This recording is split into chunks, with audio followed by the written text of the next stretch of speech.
babu istihbabi dukhulil bait, kemudian diteruskan babu karohati dukhulil bait. Itu dalam satu bab. Jadi ketika Rasulullah Fathu Makkah itu senang sekali.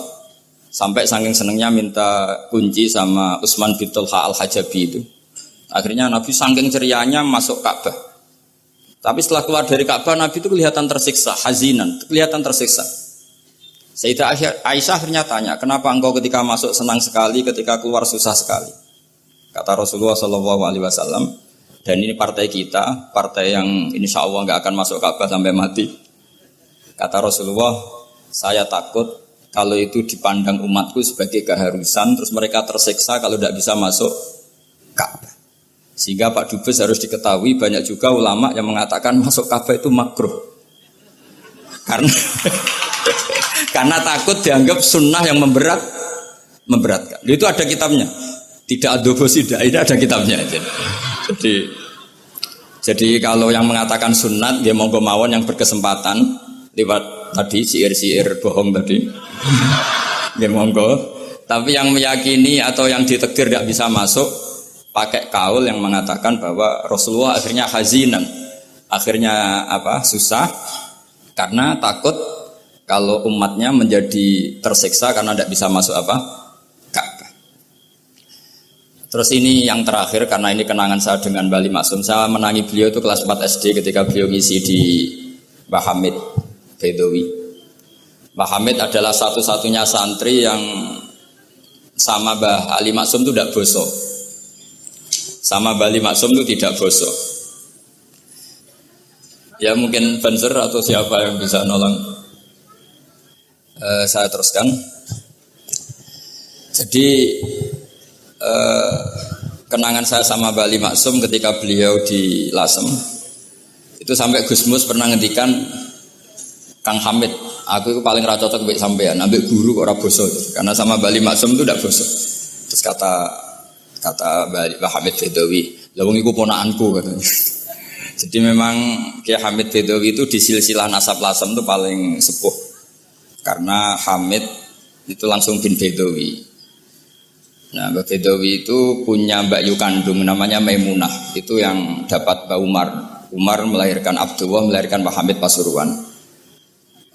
Di antara adik-adiknya Mbak Abdullah ada yang namanya Kiai Haji Abdul Khalik. Itu buyut saya. Jadi tipe paling gurih saya. Yang saya kenang dari Bali Maksum itu dari murid-muridnya dan saya menyaksikan sendiri itu seneng guyon. Karena itu menurut saya filosofi yang luar biasa. Orang sampai ingin maksiat itu saya pakai sampai ketemu Allah Subhanahu wa taala. Orang itu nganti cari kesenangan dengan maksiat karena tidak nyaman dengan taat. Sehingga kiai-kiai alim termasuk Bali Maksum, Mbah Mun, bapak saya semuanya itu seneng guyon. Supaya orang itu nyaman dengan kiai, nyaman dengan taat.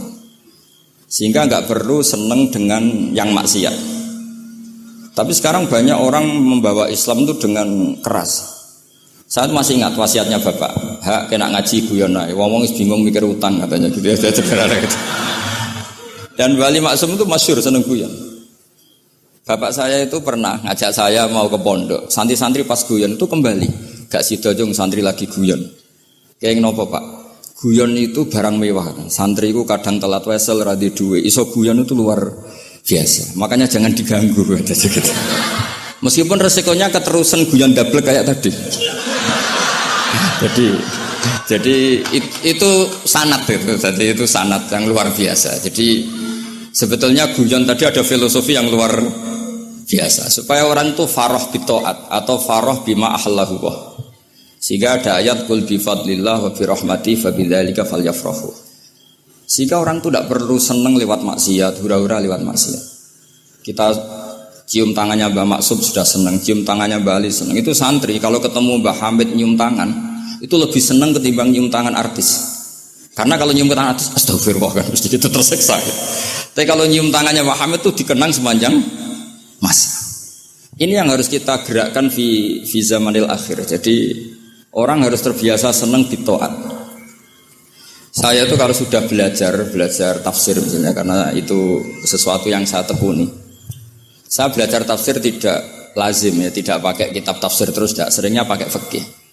Ya karena saya punya guru Mbah Maimun adalah putra Ki Zubair Al-Faqih. Saya punya guru, bapak saya sendiri punya guru-guru wali. Jadi saya ini punya jalur ulama, punya jalur wali. Sehingga kemungkinannya saya itu kalau nggak ulama ya wali atau gaduh-gaduh nggak jelas itu karena saking banyaknya. Dalam ilmu yang diajarkan Mbah Mun, diajarkan tentu beliau punya sanad ke Said Alawi sampai Rasulullah atau lewat Mbah Karim, Mbah Hashim juga sampai Rasulullah. Yang jelas gak lewat duta besar karena ini mengkotek itu. Itu bahaya kalau sanad lewat apa? Duta besar. Sanadnya begini. Ada riwayat yang ditulis kitab Ihya juga ditulis kitab Khilyatil Aulia itu memang yang menopang perilaku duta besar tadi. Inna min khiyari umati qauman yadhakuna jahron min saati rahmatillah. Itu dalam kitab Khilyatul Aulia redaksinya malah inna min khiyari umati fi ma nabba'ani al malaul a'la.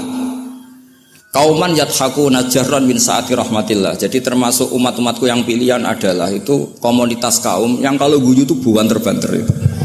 Sehingga saya khawatir duta besar tadi ngakak-ngakak gitu apa bagian dari kewaliannya ya gitu. Karena disebut khiyarul ummah, umat-umat apa?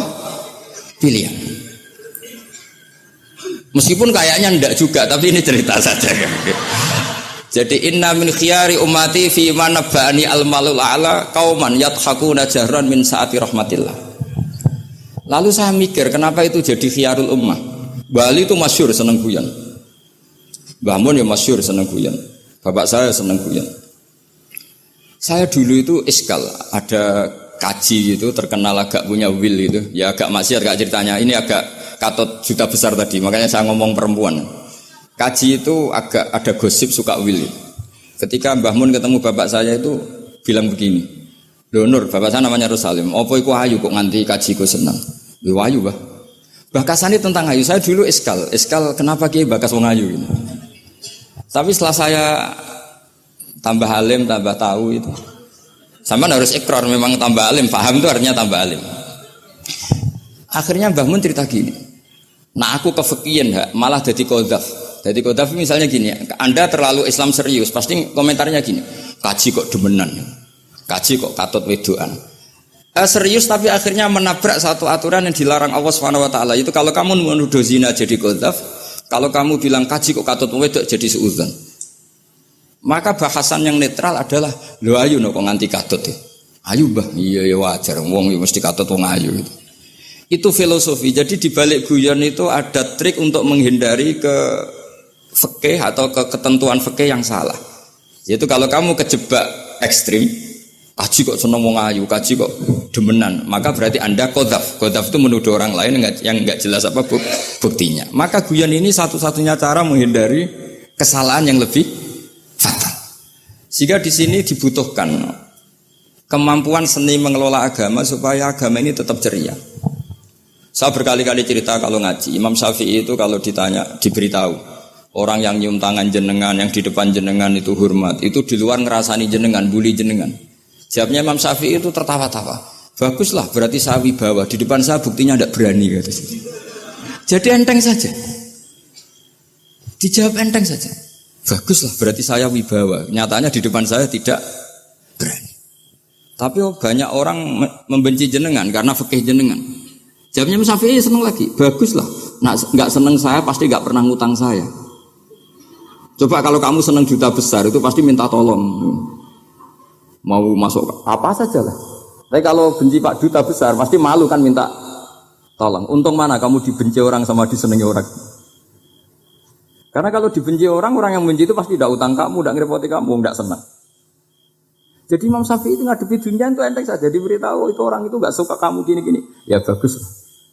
Sehingga beliau ngendikan terkenal sekali. Waman asa'a ilaika faqad atlaqaka. Orang yang berbuat buruk sama kamu berarti membebaskan kamu. Karena orang ini pasti nggak akan ngerepoti kamu.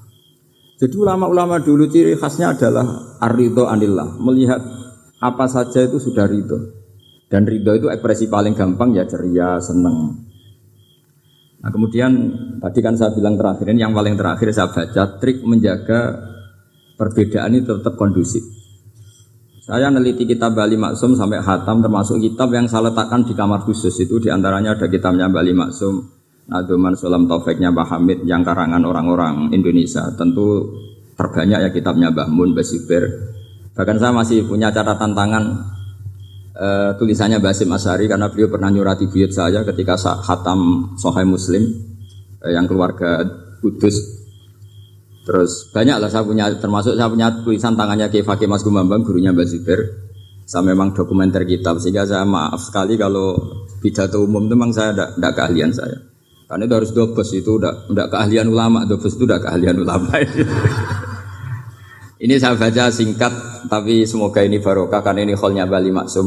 Semua mubalek tadi pakai catatannya sendiri, jadi itu ngekholi dirinya sendiri.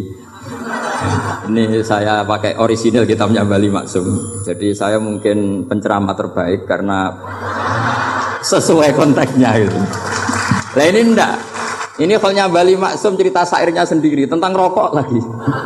Bolot lagi. Yes. Ya semoga diampuni oleh Allah Subhanahu wa taala. Ini ngendikane beliau tentang meminimalkan konflik. Ini saya baca di bab Al-Mithalul Awal. Jawazu hibati thawabil qiraah wa shadaqah lil mayyit wa wusuli thawabil qiraah wa a'malil birril mayyit. Kita berkeyakinan bahwa yasinan, tahlilan itu sampai ke mayit. Itu boleh kita hadiahkan dan sampai ke mayit. Kata Bali Maksum, wa wa min masailil furu' al khilafiyah. Fala yajuzu bi sya'nihi itharatul fitan wal jidal wal ingkar. Alal qail wal amili bihi wala alal mukhalif. Ini dari awal masalah khilafiyah. Sehingga enggak perlu jadi konflik yang berkelanjutan, baik kita menuntut yang melakukan itu atau menuntut yang menentang itu. Karena dari awal ini masalah furu'iyah. Sing nglakoni nggih monggo, sing nentang nggih napa? Monggo. Selama ini kan kita yang melakukan memaksa orang lain menerima, yang menentang memaksa orang lain menghentikan. Ini tidak fair kata Bali. Kata beliau itu enggak fair. Wala yang bagi ayaqa bainahuma ma la yang bagi wuqu'uhu bainal akhwaini muslimaini. Kata beliau, wala in kana lil mani'i mustanadun fa inna li ghairihi mustanadan kadzalik. Kalau yang melarang tahlilan, melarang yasinan dikirimkan ke mayit itu punya mustanad, punya sanad, yang bagi yang membolehkan juga punya sanad. Kalau ada kiai yang kalau pidato nangis itu sanadnya banyak dan benar, tapi yang uraan kayak Pak Duta Besar juga banyak. Semuanya ada sanad. Jadi kata beliau sederhana saja, kalau al-mani'un, orang yang menolak itu punya sanad, kita yang membolehkan juga punya sanad. Tapi kata beliau dengan enteng, dengan ceria, ini masalah furu'iyah. Enggak perlu jadi itsaratul fitan wal jidal wal khisam. Kata beliau enggak perlu jadi perdebatan. Makanya pesan saya sama santri-santri kerap ya, sebetulnya masalah kita ini tercerabut dari ilmu. Coba dari awal Anda katakan yang tidak kunut itu Abu Hanifah, yang kunut itu Imam Syafi'i. Maka melihat orang tidak kunut itu keren karena Al-Hanafi, pengikut mazhab Hanafi. Yang kunut juga keren karena pengikut mazhab Syafi'i. Tapi kita tidak, di zaman akhir kunut dan tidak kunut ini jadi politik identitas. Sehingga yang enggak kunut itu Muhammadiyah misalnya, yang kunut itu NU. Mana ada Basim Asy'ari sebagai mujaddid atau mujtahid yang mengharuskan kunut, atau Ahmad Dahlan yang melarang apa? Kunut. Wong dua beliau sama-sama pernah ngaji Syekh Khotib Minangkabau, pernah ngaji Mbah Mahfud ketika di Mekah. Jadi cobalah ilmu itu diperkuat sehingga kita mengatakan kunut adalah sunat menurut Imam Syafi'i, tidak sunat menurut mazhab Abu Hanifah. Sehingga enak sekali karena kita berdasar ilmu. Menyangkut sawabul qiraah atau sawabu amalil khairi, apakah sampai ke mayat apa enggak?